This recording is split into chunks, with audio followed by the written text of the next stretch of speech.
Halo semua, selamat datang kembali di channel Celoteh Donghua.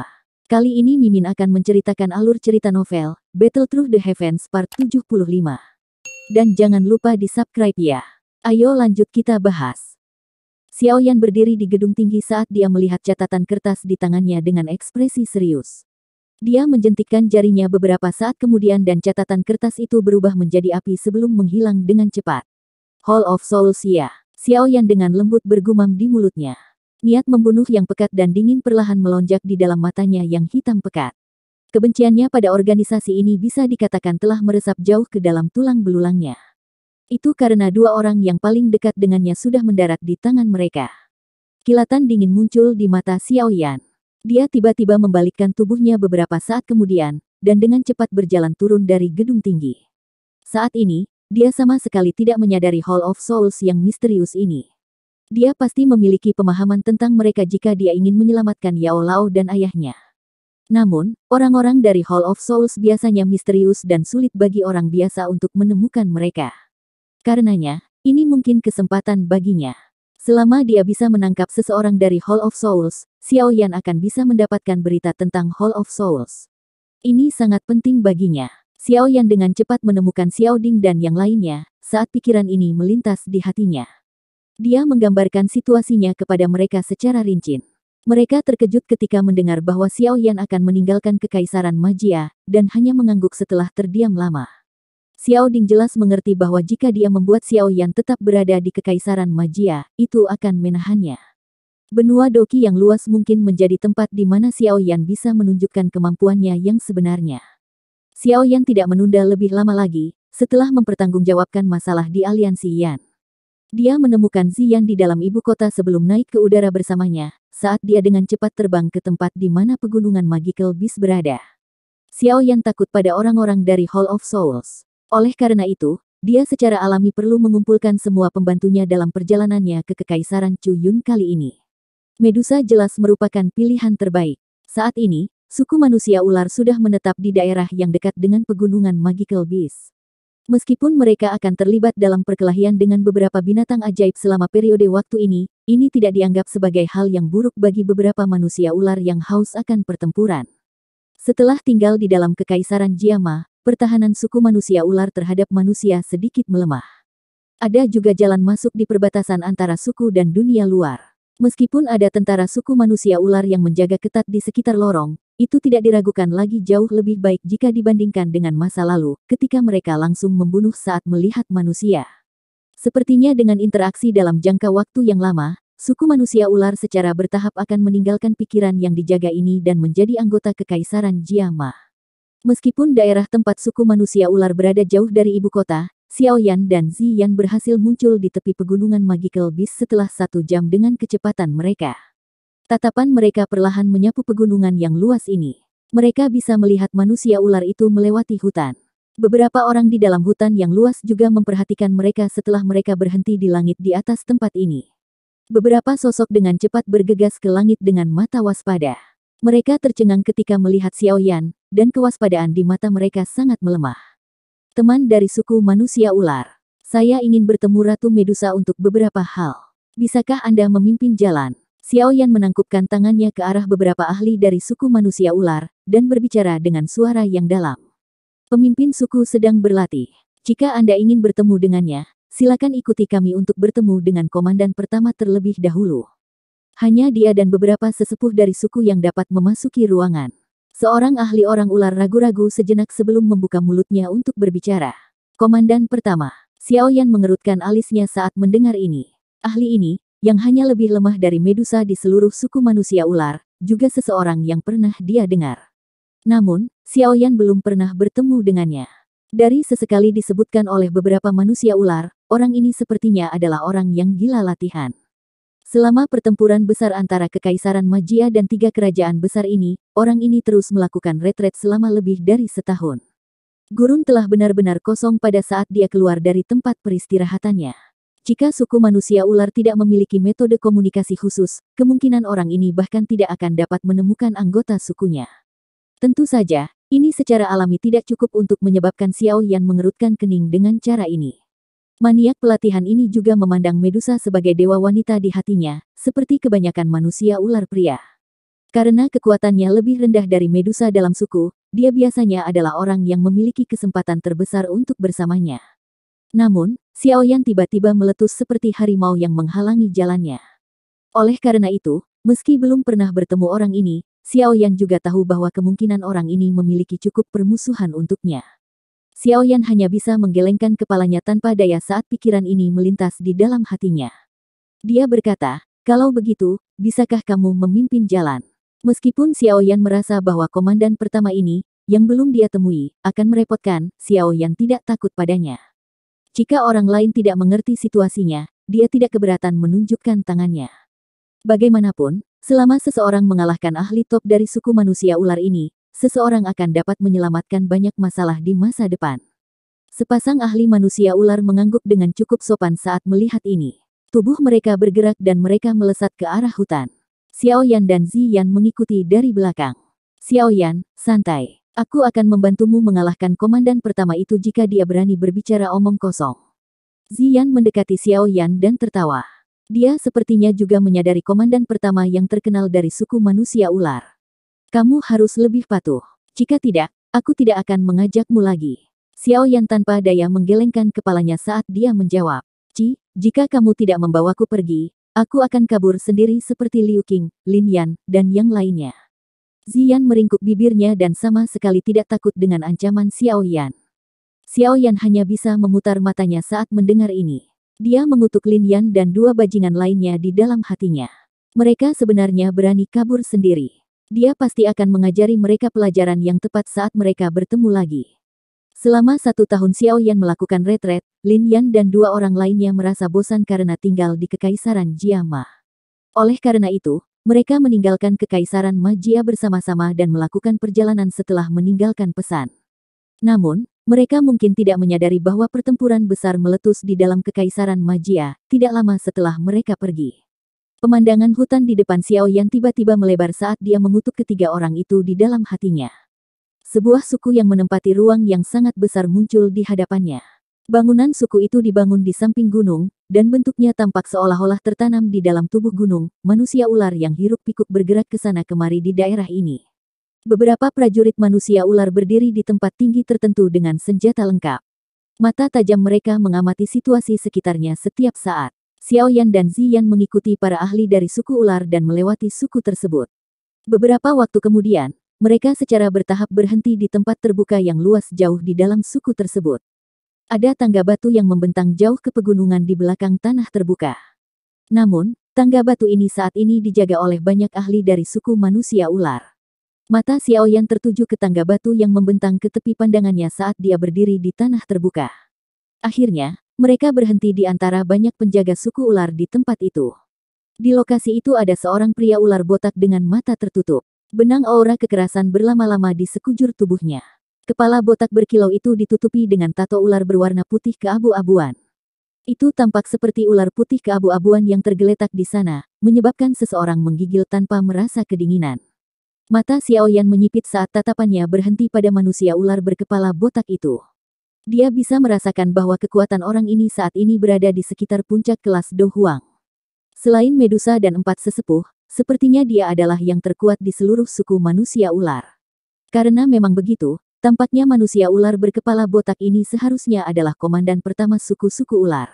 Manusia ular berkepala botak sepertinya merasakan sesuatu ketika Xiaoyan mengalihkan pandangannya. Mata tertutup itu tiba-tiba terbuka dan pupil berbentuk segitiga menatap Xiaoyan dengan saksama, seperti ular piton besar yang hendak menelan seseorang. Xiaoyan dari Yan Alliance meminta untuk bertemu dengan Ratu Medusa. "Tolong beritahu dia." Ekspresi Xiaoyan tidak berubah di hadapan tatapan manusia ular yang akan menyebabkan rambut seseorang berdiri tegak. Dia menangkupkan tangannya dan perlahan berbicara. "Xiaoyan." Aura kejam dari manusia ular berkepala botak segera melonjak setelah mendengar nama ini yang baru-baru ini menjadi noda di hatinya. Tiba-tiba, dia berdiri. "Kamu adalah Xiaoyan itu." Ekor manusia ular berkepala botak diayunkan dan anehnya tubuhnya muncul di tempat yang tidak jauh dari Xiaoyan. Matanya menatap Xiaoyan saat dia berbicara dengan cara yang agak gelap dan dingin. Xiaoyan mengerutkan alisnya sedikit, saat dia merasakan permusuhan dalam kata-kata pihak lain.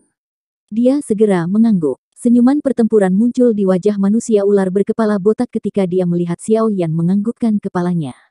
Dia tidak mengatakan omong kosong lainnya saat dia dengan erat mengepalkan tinjunya. Lampu hijau bertahan dan muncul. Sisik ular tebal muncul ke permukaan. Tinjunya membawa kekuatan gelap dan dingin, saat itu dengan keras menghantam Xiao Yan dengan raungan marah. Ekspresi Xiao Yan berubah jauh lebih gelap, saat dia merasakan angin dingin dan tajam yang ada di tangan pihak lain. Kakinya menginjak lembut saat nyala api hijau tua yang kuat tiba-tiba melonjak dari tubuhnya. Nyala api naik dan tanah dengan cepat menjadi kering. Banyak retakan menyebar dengan cepat dari kekeringan. Wajah para ahli di sekitarnya dari suku manusia ular terkejut saat mereka buru-buru mundur. Terlahir secara alami dengan konstitusi yang dingin, mereka paling takut pada hal-hal semacam ini. Kejutan melintas di mata manusia ular berkepala botak ketika dia melihat api hijau giok di tubuh Xiao Yan. Namun, tinjunya tidak berhenti sedikit pun. Kekuatan di atasnya malah menjadi lebih ganas.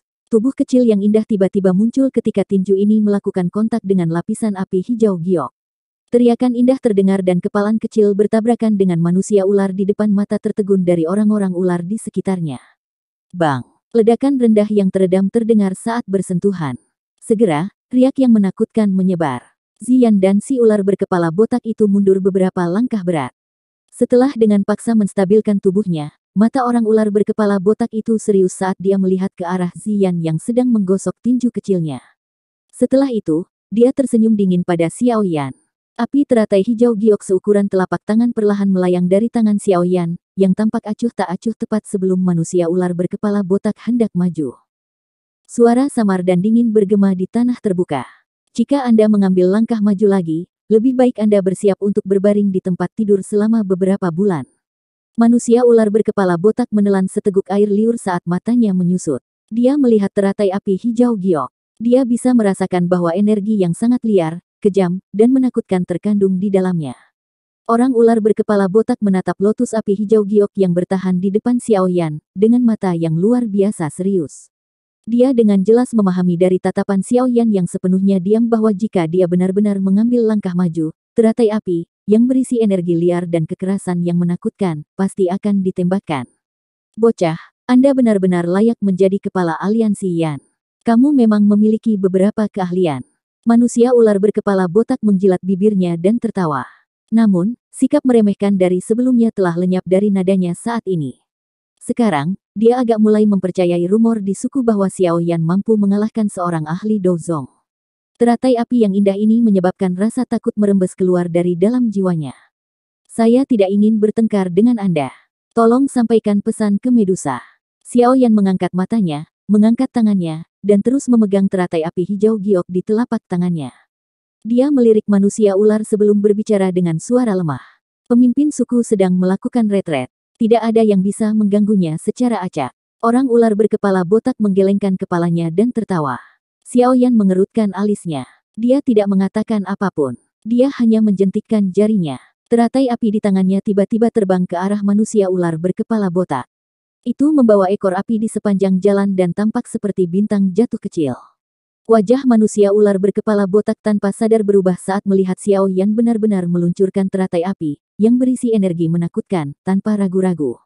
Dia mengayunkan ekornya dan dengan cepat mundur. Namun, tidak peduli bagaimana tubuhnya mengelak, teratai api hijau giok itu mengikuti dari belakang, sepertinya memiliki alat pelacak. Karenanya adegan lucu muncul di tempat terbuka itu. Salah satu orang terkuat yang sangat dihormati di mata manusia ular sebenarnya dikejar oleh api hijau giok kecil itu sampai dia mengelak kemana-mana. Adegan ini menyebabkan manusia ular di sekitarnya saling memandang.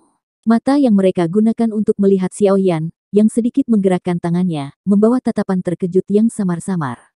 Sialan, apa kamu sudah selesai? Manusia ular berkepala botak menghindar sekali lagi, sebelum mengarahkan pandangannya ke teratai api yang telah ditembakkan Xiao Yan.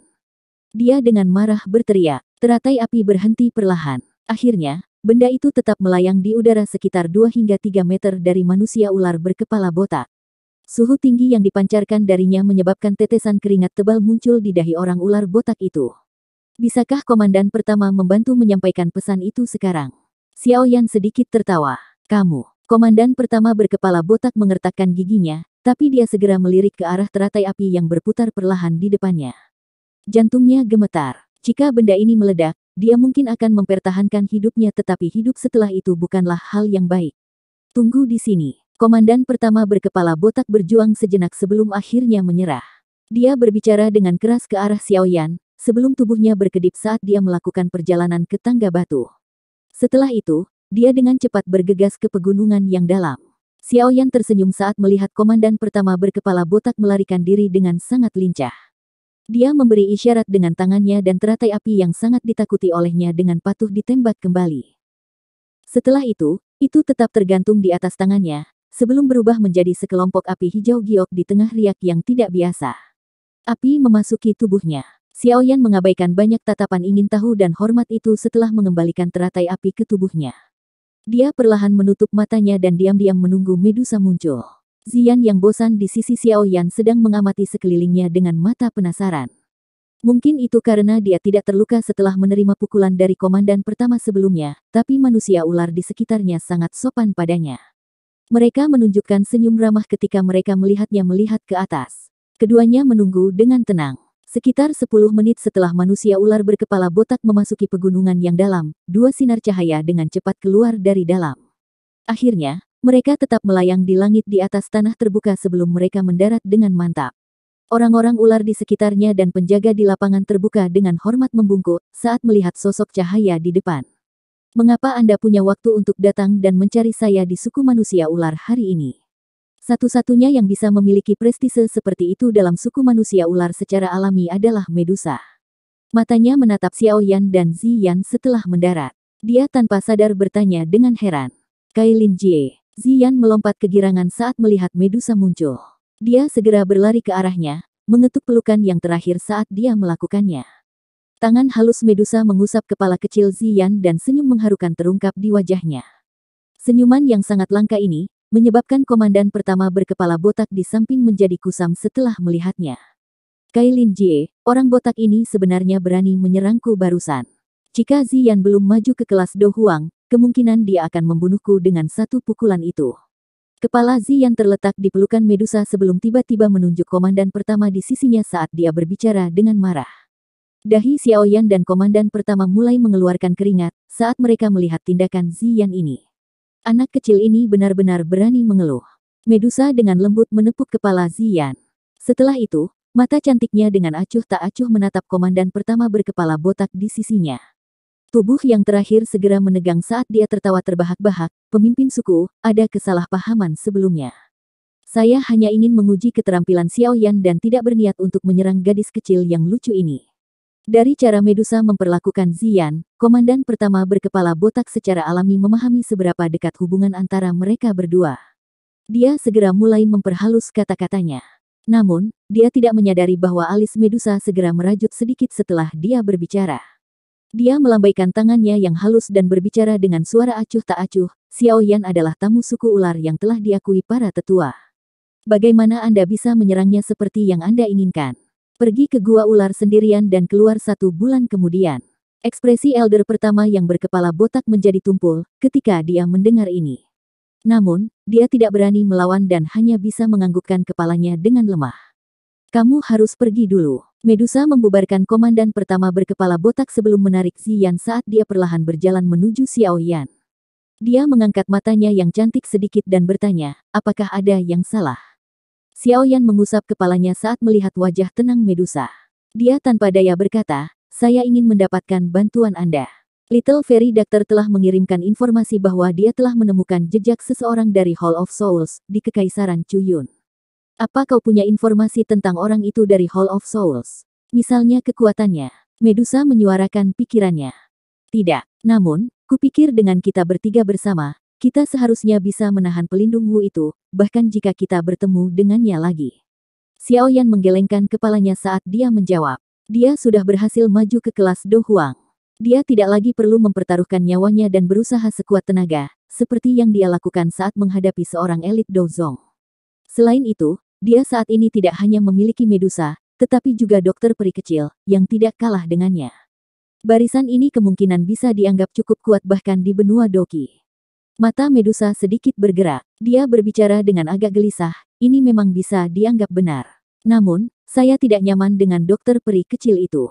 Selain itu, Kali ini, kita memasuki jauh ke dalam Kekaisaran Chuyun. Tempat itu adalah wilayah kekuasaannya. Jika dia ingin bermain trik, Xiaoyan hanya bisa memutar matanya ke dalam hatinya saat mendengar ini. Memang tidak mudah menyelesaikan permusuhan yang terbentuk di antara perempuan. Tampaknya dia membutuhkan cukup banyak waktu untuk membuat Medusa mempercayai dokter peri kecil. Lupakan saja, karena kamu percaya padanya, kami akan melakukan apa yang kamu katakan. Jika tidak, Anda akan menyalahkan saya karena berpikiran sempit di hati Anda. Sudut bibir Medusa melengkung saat melihat senyum pahit Xiaoyan. Setelah itu dia melambaikan tangannya dan berbicara dengan suara pelan. Xiaoyan terkejut saat melihat Medusa mengangkat tangannya yang halus. Dia tanpa sadar mengulurkan tangannya dan meraihnya. Dia mengerutkan kening saat melihat bekas luka di lengannya yang telah disembunyikan oleh lengan bajunya sebelum bertanya, "Kamu terluka? Apa yang terjadi?" Kemerahan halus muncul di wajah Medusa yang mempesona saat tangannya digenggam oleh Xiaoyan di depan begitu banyak suku. Dia buru-buru menariknya dan berkata, "Ini luka kecil. Kami ingin membangun rumah baru di tempat ini, yang dekat dengan pegunungan Magical Beast dan secara alami dibutuhkan untuk memindahkan tanah dan pepohonan. Pada akhirnya, kami menarik cukup banyak Magical Beast yang kuat. Ini disebabkan oleh Magical Beast yang mencakar saya karena kecerobohan saya selama pertempuran. Mengapa kamu tidak mengirim seseorang ke Yan Alliance untuk mencariku? Dengan kekuatan aliansi Yan saat ini, itu cukup untuk menciptakan area yang aman untukmu." Xiaoyan mengerutkan kening saat dia menjawab. "Bukannya saya tidak bisa menyelesaikan masalah ini. Tidak perlu merepotkan kalian semua." Medusa tersenyum samar. Dia merasakan kehangatan samar mengalir dari Xiaoyan saat ini dan hatinya agak nyaman. "Kapan kita pergi?" Medusa tidak ingin terlibat lama dalam topik ini. Dia mengubah topik dan mengajukan pertanyaan. "Secepatnya." Xiaoyan menjawab dengan suara yang dalam. "Kalau begitu, tunggu aku sebentar. Saya akan membahas beberapa masalah dalam klan dan mengikuti Anda."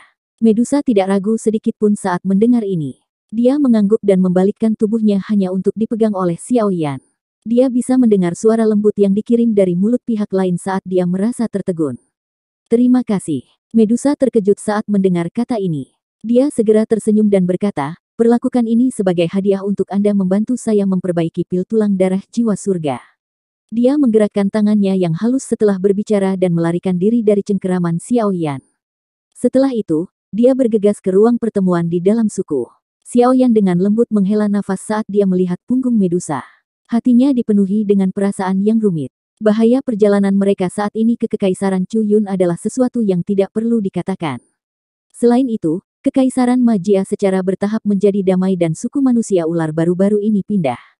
Pasti ada banyak hal yang berubah di sukunya. Namun, dia tetap tidak menolak. Hati Xiaoyan tidak terbuat dari batu. Dia juga merasa sedikit tergerak di dalam hatinya, ketika Medusa melakukan semua upaya ini.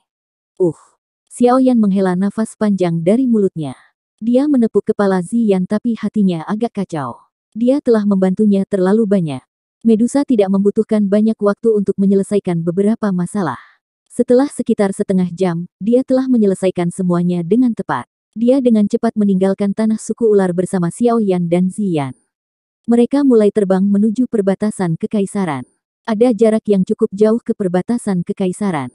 Bahkan dengan kecepatan kelompok Xiaoyan, mereka hanya berhasil mencapainya di malam hari. 3 sinar cahaya melintas dari puncak gunung yang jauh di perbatasan kekaisaran Chuyun. Sesaat kemudian, mereka berubah menjadi 3 sosok manusia. Di depan adalah Kekaisaran Chuyun. Dikabarkan bahwa Poison Masters mendominasi interior kekaisaran ini. Kita harus lebih berhati-hati saat bertindak di masa depan. Xiaoyan melihat benteng yang samar-samar di tepi pandangannya dari titik vintage yang tinggi, sebelum menoleh untuk mengingatkan Medusa dan Ziyan.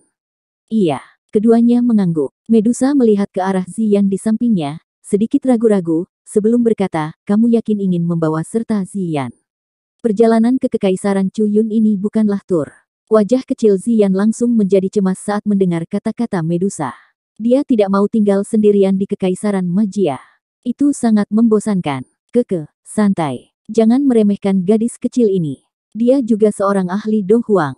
Menambahkan kekuatan anehnya yang menakutkan, dia bahkan mampu bersaing dengan ahli biasa di puncak kelas Do Huang.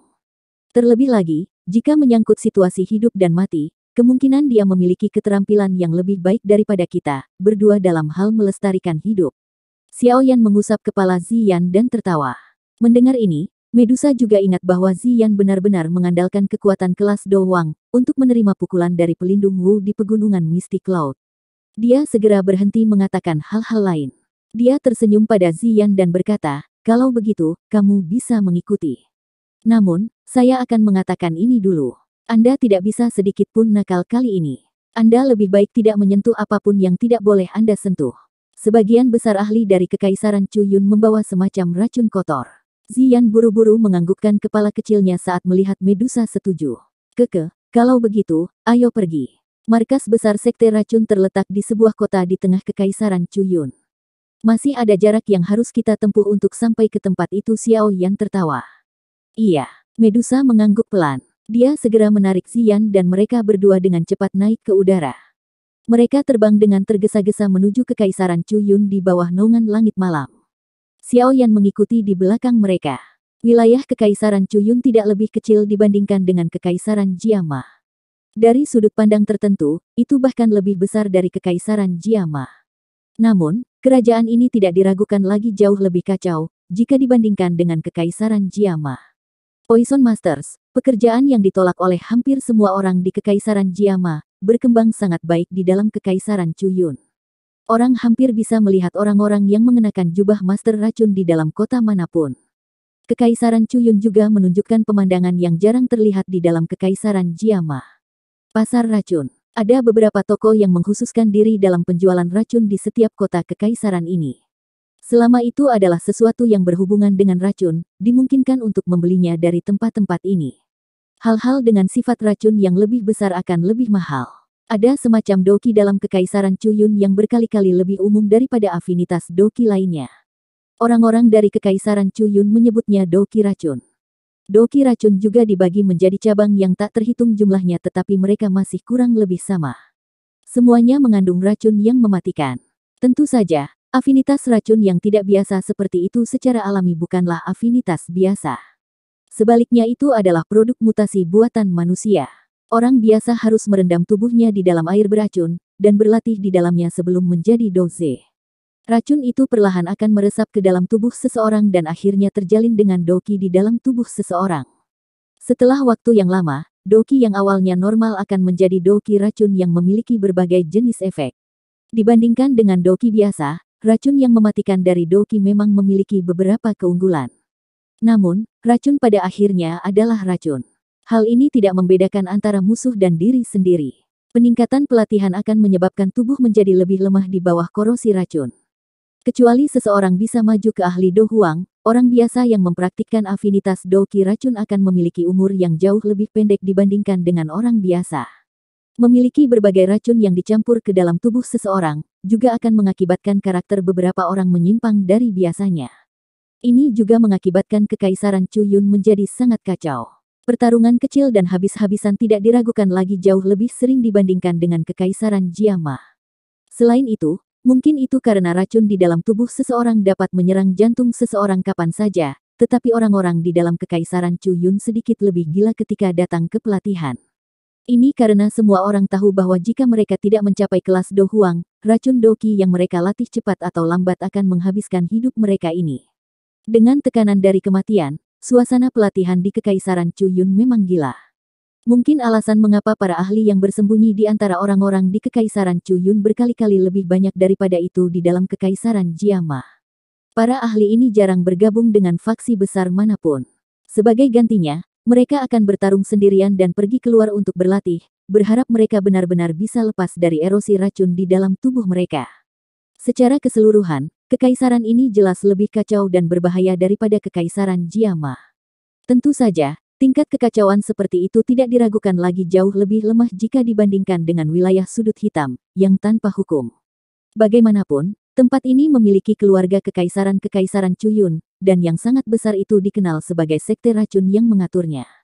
Xiao Yan dan dua lainnya menggunakan hampir 4 hari, sebelum mereka memasuki wilayah tengah Kekaisaran Chuyun setelah melakukan perjalanan jarak jauh. Mereka bertiga juga memperoleh pemahaman tentang kekacauan di dalam Kekaisaran Chuyun selama perjalanan ini. Ini terutama terjadi ketika mereka melihat kabut racun secara acak muncul di sekitar beberapa pertempuran. Bahaya kerajaan ini yang dirasakan di hati mereka meningkat sedikit. Setelah memahami semua ini, Hati Xiao Yan tanpa sadar mengagumi pencapaian Little Fairy Doctor sekali lagi. Mampu membangun faksi besar yang hampir menguasai sepertiga dari Kekaisaran Chuyun, di dalam tanah yang kacau ini kemungkinan akan melibatkan pembayaran dengan jumlah darah yang tak terhitung jumlahnya. Taktik lembut biasa kemungkinan akan kesulitan mengekang ahli manapun dengan karakter ekstrim di Kekaisaran Chuyun. Hanya metode berdarah yang paling efektif melawan mereka. Xiao Yan dapat membayangkan bahwa jalan dokter peri kecil kemungkinan besar dipenuhi dengan banyak mayat baginya, untuk dapat mengembangkan sekte racun sampai tahap ini sebagai seorang wanita. Markas besar Poison Sect berada di tengah-tengah Kekaisaran Chuyun. Ada sebuah kota bernama Sky Poison City yang terletak di tempat itu. Kota ini sepenuhnya dikendalikan di tangan Poison Sect. Bisa dikatakan bahwa kota ini adalah tanah yang diperintah oleh Poison Sect. Bahkan keluarga kekaisaran dari Kekaisaran Chuyun tidak memiliki otoritas sedikit pun di tempat ini. Kota racun langit ini dianggap oleh master racun yang tak terhitung jumlahnya di dalam Kekaisaran Chuyun sebagai tempat suci di hati mereka. Beberapa faksi terkuat dalam Kekaisaran Chuyun, dari generasi ke generasi, akan mendirikan markas besar mereka di tempat ini, dan menerima pemujaan dari master racun dari seluruh kekaisaran. Kota racun langit sangat terkenal di dalam Kekaisaran Chuyun. Oleh karena itu, kelompok Xiao Yan hanya perlu menanyakannya secara acak untuk mendapatkan lokasi tepatnya. Dengan kecepatan mereka bertiga, mereka menghabiskan waktu sekitar sehari sebelum tiba di kota yang dianggap sebagai kota suci ini. Kelompok Xiao Yan berdiri di puncak gunung di luar Sky Poison City. Kelompok yang lelah karena perjalanan menghela napas lega. Cara ketiga orang berpakaian itu sedikit berubah. Medusa mengenakan dupeng di kepalanya. Penampilannya yang luar biasa telah menarik cukup banyak masalah selama perjalanan mereka ini. Medusa secara alami tidak menunjukkan belas kasihan sedikit pun kepada orang-orang ini dengan niat buruk. Namun, lalat yang merepotkan itu terus berdatangan. Pada akhirnya, dia hanya bisa tanpa daya menggunakan dupeng untuk menyembunyikan wajahnya bahkan dengan tingkat kejahatan di hatinya. Perjalanan mereka menjadi jauh lebih lancar setelah dia melakukan ini. Tidak terduga bahwa kota sebesar itu benar-benar dikendalikan oleh sekte racun, sepertinya status sekte racun dalam Kekaisaran Chuyun jauh lebih besar daripada aliansi Yan dalam Kekaisaran Magia. Xiao Yan memuji saat dia melihat kota besar di bawah. Taktikmu tidak sekejam miliknya. Jika Anda bersedia untuk membunuh semua orang di dalam keluarga Kekaisaran, dan membasuh berbagai faksi dengan darah, Kekaisaran Magia juga bisa sepenuhnya menjadi tanah aliansi Yan. Selain itu, tidak ada yang berani memiliki keberatan sedikit pun. Medusa menjawab dengan samar. Xiao Yan tertawa getir saat mendengar ini. Dia benar-benar tidak bisa melakukan itu. Apakah kita perlu memasuki kota? Medusa tidak berlama-lama membahas topik ini saat dia bertanya secara acak. Tidak perlu. Xiao Yan tersenyum dan menggelengkan kepalanya. Tangannya segera bergerak dan sepotong batu giok abu-abu muncul di tangannya. Dia dengan lembut menekannya dan memecahnya menjadi bubuk. Xiao Yan menepuk tangannya setelah melakukan ini. Dia duduk bersila di puncak gunung dan berbicara sambil tersenyum, selanjutnya, kita akan menunggu. Dia akan segera tiba. Mudah-mudahan itu tidak akan menjadi sekelompok ahli dari Poison Sect. Medusa meringkuk mulutnya saat dia menjawab.